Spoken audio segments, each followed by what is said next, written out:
అమరావతి సచివాలయంలో మంత్రి Nimmala Ramanaidu power point presentation ఇస్తున్నారు. లైవ్ లో చూద్దాం. ప్రిన్సా ప్రాజెక్టు ఏ విధమైన మెయింటెనెన్స్ లేకపోవడంతో ఆ ఫించా ప్రాజెక్టు కొట్టుకుపోవడానికి కారణం మీరు కదా అని చెప్పి ఈరోజు జగన్మోహన్ రెడ్డి గారిని ప్రశ్నిస్తూ ఉన్నాం. ఏదైతే అన్నమయ్య ప్రాజెక్టు ఏదైతే మీ ఇసుక దోపిడీకి, ఎందుకంటే ఫించా ప్రాజెక్టు తెగిపోయి ఆ ప్రవాహం అన్నమయ్య మీద పడుతుందని అధికారులు హెచ్చరించినా కూడా అన్నమయ్య క్రింద మీ యొక్క వైసీపీ నాయకులు కనుసన్నల్లో ఆ రోజు ఇసుక దోపిడీ, ఇసుక మాఫియా జరుగుతూ ఉంటే ఆ యొక్క మిషనరీని భద్రం చేసుకోవడం కోసం టైం తీసుకుంటే ఆ ఫించా నీటి ప్రవాహానికి మరి అన్నమయ్య ప్రాజెక్టు కొట్టుకుపోయినటువంటి పరిస్థితి, ఊళ్ళు ఖాళీ అయిపోతే 39 మంది ఆ యొక్క అన్నమయ్య ప్రాజెక్టు కొట్టుకుపోయి చనిపోతే నువ్వు కనీసం ముఖ్యమంత్రిగా ఉన్నావు, అధికారంలో ఉన్నావు, వెళ్ళి పలకరించినటువంటి పాపాన ఉందా అని అడుగుతూ ఉన్నాం. ఒక ప్రాజెక్టే కొట్టుకుపోయి 39 మంది చనిపోతే కనీసం ఆ రాయలసీమ బిడ్డల్ని పలకరించి ధైర్యం చెప్పేటువంటి పరిస్థితి కూడా లేనిటువంటి మీరు ఈరోజు రాయలసీమ గురించి ఏ ముఖం పెట్టుకుని మాట్లాడతారని చెప్పి ఈరోజు జగన్మోహన్ రెడ్డిని అడుగుతూ ఉన్నాం. ఆ రోజు చంద్రబాబు నాయుడు గారు ముఖ్యమంత్రిగా లేరు, అధికారంలో లేరు, అయినా సరే చంద్రబాబు నాయుడు గారు అక్కడ అన్నమయ్య ఆ యొక్క కొట్టుకుపోయినటువంటి ప్రాంతం గ్రామాల్లో ఊరు తిరిగి ధైర్యం ఇచ్చారు ఆ రోజు ప్రతిపక్ష నాయకుడిగా చంద్రబాబు నాయుడు గారు. అది రాయలసీమ ప్రజలన్నా చంద్రబాబు నాయుడు గారికి కూటమి ప్రభుత్వానికి ఉన్నటువంటి ప్రేమకు అది నిదర్శనం. అంతేగాని నీ మాదిరిగా తాడేపల్లి రాజప్రసాదంలో మొద్దు నిద్ర పోలేదనే విషయాన్ని కూడా మరి సందర్భంగా తెలియజేస్తూ ఉన్నా. అదేవిధంగా అలగనూరు బ్యాలెన్సింగ్ రిజర్వాయర్ ఉంది. నేను అడుగుతూ ఉన్నా, నీ 5 సంవత్సరాల పరిపాలనలో ఆ యొక్క అలగనూరు బ్యాలెన్సింగ్ రిజర్వాయరు కృంగిపోయింది, నీటిని నిలబెట్టలేకపోతున్నామని ఆ రోజు అధికారులు మొరపెట్టుకుంటే 5 సంవత్సరాల నీ పరిపాలనా కాలంలో ఆ అలగనూరు బ్యాలెన్సింగ్ రిజర్వాయర్ని మళ్ళీ నీటిని నిలబెట్టాలనేటువంటి ఆలోచన నీకు ఎందుకు రాలేదని చెప్పి ఈరోజు జగన్మోహన్ రెడ్డి గారిని ప్రశ్నిస్తున్నటువంటి పరిస్థితి.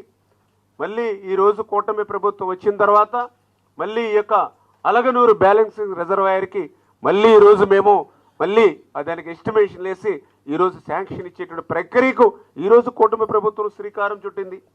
అదేవిధంగా మీ అందరికీ తెలుసు గోరకల్లు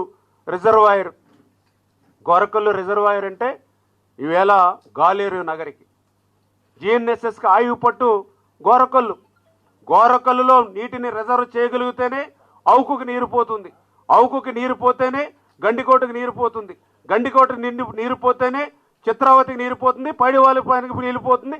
ఈ రకంగా జిఎన్ఎస్ఎస్లో గాలేరు నగర్లో ఉన్నటువంటి ఏ రిజర్వాయర్లో నీటిని నింపుకోవాలన్నా మొదట గోరకల్లు రిజర్వాయర్లోనే నీటిని నింపుకోవాలి. అటువంటి గోరకల్లు రిజర్వాయర్ ప్రమాదంలో ఉంది. దీని రిపేర్స్కి డబ్బులు ఇవ్వండి మహానుభావాన్ని 5 సంవత్సరాలు అధికారులు వేళ్ళ పడితే మరి రాయలసీమ బిడ్డ అని చెప్పుకునేటువంటి నువ్వు ఆ గోరకల్లు రిజర్వాయర్కి 1 రూపాయి కూడా నిధులు ఎందుకు ఇవ్వలేకపోయావు జగన్మోహన్ రెడ్డి?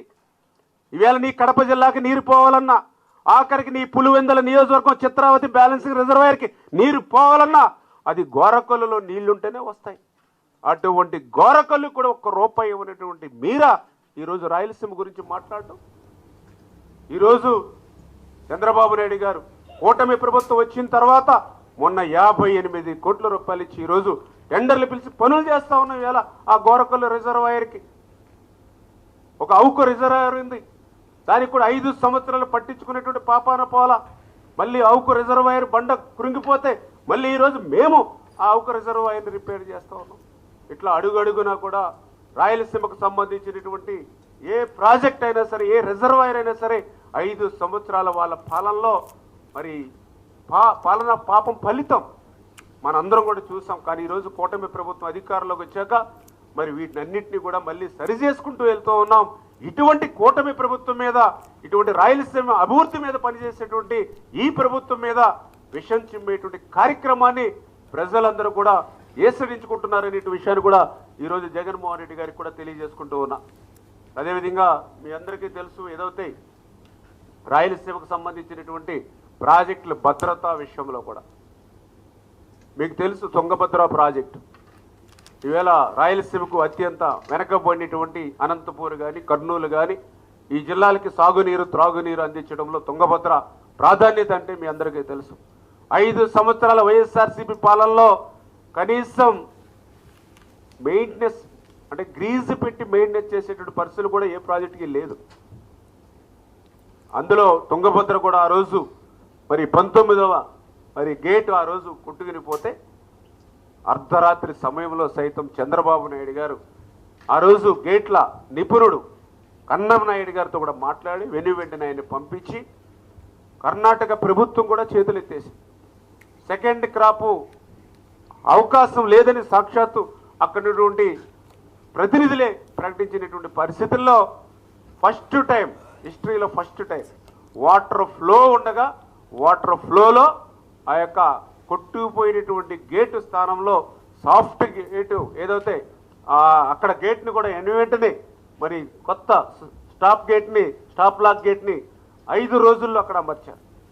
మరి ఆ రకంగా 40 టీఎంసీల నీటిని అక్కడ సేవ్ చేయగలిగాం. అంటే ఈ రకంగా ఏ ప్రాజెక్టు కానీ ఏ ప్రమాదం వస్తే వెంటనే స్పందించేటువంటి గుణం ఈరోజు చంద్రబాబు నాయుడు గారికి.